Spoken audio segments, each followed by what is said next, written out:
Değerli izleyicilerimiz, Almanya'da maalesef ekonomik göstergeler aşağı yönlü.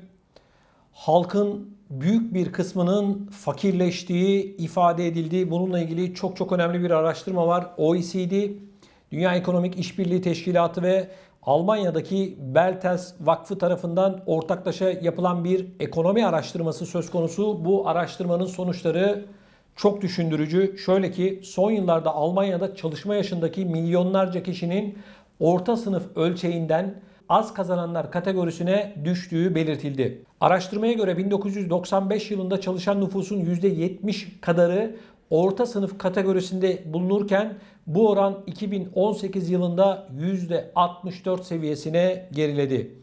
Alman ekonomisinin genel olarak pandemi ve finans krizi döneminde %2 büyüme göstermesine rağmen fakirleşmenin devam ettiği vurgulanan açıklamada özellikle orta sınıfın alt kesimlerinde bulunan 1500-2000 euro net kazancı sahip yalnız yaşayan kişilerin ekonomik gelişmelerden olumsuz etkilendiği belirtildi. Araştırmayı hazırlayan raportörler 2014 ve 2017 yılları arasında yaşları 18 ila 64 arasında değişen çalışanların %22'sinin daha önce bulundukları gelir sınıfından aşağı düşmeleri nedeniyle yoksulluk sınırına yaklaştıkları belirtilerek güncel olarak salgın durumunun da süreci daha da hızlandırdığı uyarısında bulundu. Değerli izleyicilerimiz, şimdi tabloya baktığımızda şöyle bir durum söz konusu. Aslında sadece Almanya değil, Avrupa'nın diğer ülkelerinde de aynı durum var. Çünkü şöyle bir gözlemlediğimde pek çok insanın borçlanmaya başladığını, özellikle içinde bulunduğumuz koronavirüs döneminde borçlu insanların sayısının arttığını gözlemliyoruz. İnsanlar bu araştırmada da ifade edildiği gibi daha fazla tek yaşıyor. Tek yaşadığı için de masraflarını karşılamakta zorlanıyor. Saygıdeğer izleyicilerimiz, bu koronavirüs maalesef insanların dengesini daha da bozdu. Ekonomisini aşağılara doğru daha da yaklaştırdı. Markete, çarşıya, pazara baktığımızda fiyatların geçen yıla göre en az %25 oranında arttığını ama maaşların, yapılan sosyal yardımların aynı seviyede kaldığını gözlemliyoruz. Bu koronavirüsü bazıları fırsata çevirdi. Daha doğrusu fırsatçılık yaparak fiyatlarını arttırdı. Bu da halkın cebini yakmaya başladı. Kıymetli izleyicilerimiz, önümüzdeki dönem Avrupa için gerçekten çok zor olacak. Bu koronavirüsün etkilerini ortadan kaldırmak için devletler daha fazla vergi alacaklar. Yani kemeri daha fazla sıkacaklar. Olan yine size, bize olacak. Bunun yanı sıra koronavirüsün ne zaman biteceği de belli değil. Bazı uzmanlar 5 yıl, bazıları 3 yıl, bazıları ölene kadar hayatımızda koronavirüs denilen bir olgu kalacak diyorlar. Bunu tabii ki zaman gösterecek. Kafalar karışık değil, karma karışık. Şimdi bakın, beni takip edenler bilir. Emekli TV'den ve Türkçe Haber'den zaman zaman anlatıyorum, dile getiriyorum. Nedir bu? Türkiye'ye bu yıl izne gidenlerin sayısı çok büyük oranda artmıştı. Ama arabayla gelen insanların sayısı daha çoktu. Niye? Çünkü uçak fiyatları fırladı. İnsanların uçağa binecek, aile olarak uçağa binecek paraları gerçekten ceplerinde pek çoğunun yoktu. Uçağa binse tatilinden, gezdiği yerden kısacak, yemeğinden, içmesinden kısacak.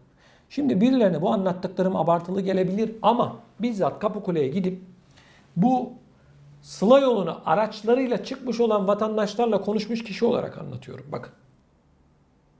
Maalesef gurbetçi önümüzdeki yıllarda Türkiye'ye gitmekte zorlanacak.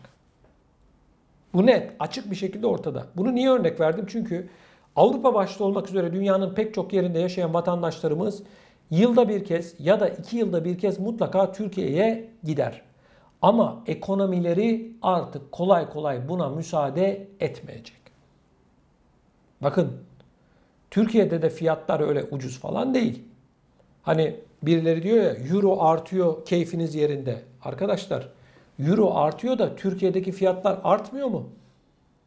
Yerinde mi duruyor?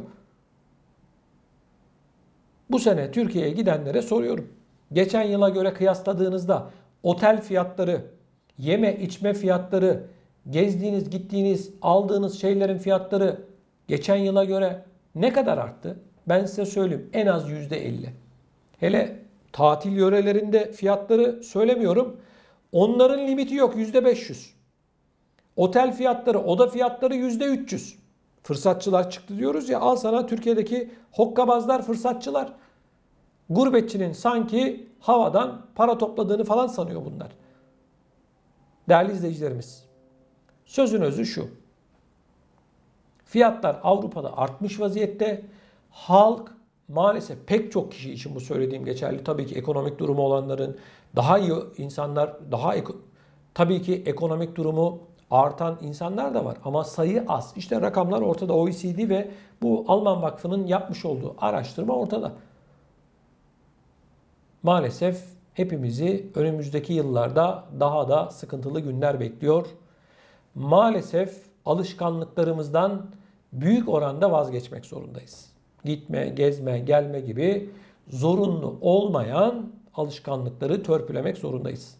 Bakalım önümüzdeki dönemlerde daha neler olacak. Aslında bunlar daha reklam. Filme geçmedik.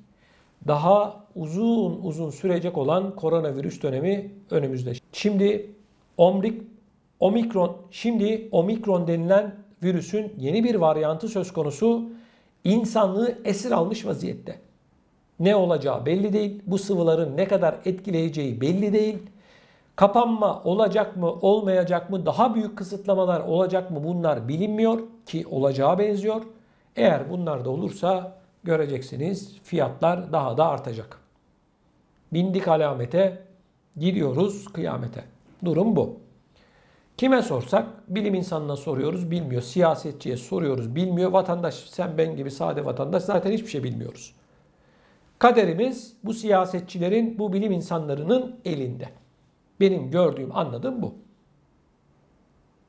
Akşam başka bir şey söylüyorlar, sabah bambaşka bir şey söylüyorlar. Bu sıvılar piyasaya çıkmadan önce bu iş çözüldü dediler. Ama görüyoruz ki daha film yeni başlıyor. Ne zamana kadar bilmiyoruz. Nereye kadar bilmiyoruz. Bu işin son durağı neresi hiçbir şey bilmiyoruz. Ben söyleyeyim size, mezara kadar devam. Görünen köy kılavuz istemez. Birileri para kazanmaya devam edecek.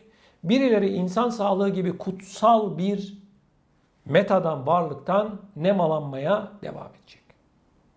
Umut ediyor ve bekliyoruz ki insanlık bu acımasızların elinden bir an önce kurtulur. Umut ediyor ve bekliyoruz ki tıpkı 2019'daki gibi eski hayatımıza bir an önce döneriz. Bakalım daha neler göreceğiz. Bakalım Mevlam neylerse elbette ki güzel eyler. Değerli izleyicilerimiz, bizleri ana vatanımız Türkiye başta olmak üzere dünyanın pek çok noktasından izleyen herkesin artık yeni bir dünyada yaşadığını bilmesi gerekiyor. Ona göre önlemlerini alması gerekiyor. Maalesef işler yolunda değil. Ekonomik anlamda, psikolojik anlamda, sosyolojik anlamda.